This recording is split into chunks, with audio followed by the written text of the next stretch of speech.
There's going to be some areas where you don't go. They're called red zones in the mission book.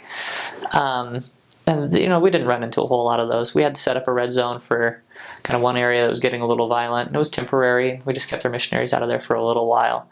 But even the gang members, even the traficantes, they'll treat you pretty well. You just get to know them. Say, hey, we're missionaries. We teach about Jesus Christ. You pull out your little card. You show Jesus Christ getting baptized by John the Baptist. You say you want to get baptized, and they'll say, no, that's fine. And they won't bother you, which is pretty normal.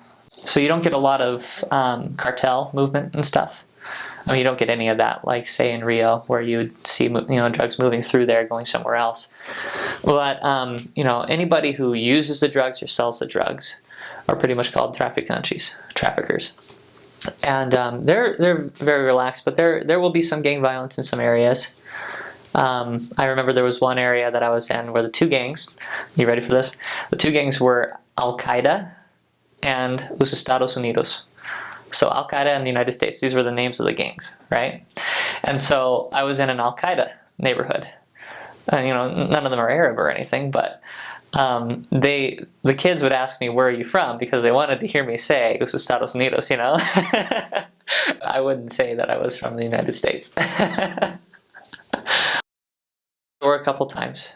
You get out of it by explaining that you're a missionary and that you baptize people, and you smile and you tell them that you want to take them to church and that you want to baptize them, and that usually calms them down. I was attacked 3 times on the mission.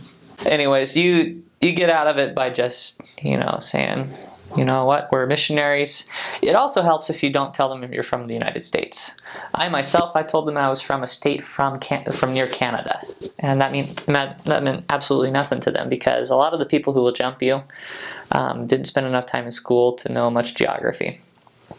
So you tell them I'm from a state near Canada, and that means nothing to them. But you say I'm from the States, and they say, do you know Justin Bieber? Have you been to Hollywood?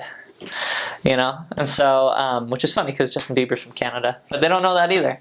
It can get dangerous, and so you just need to be kind of alert. You need to keep moving.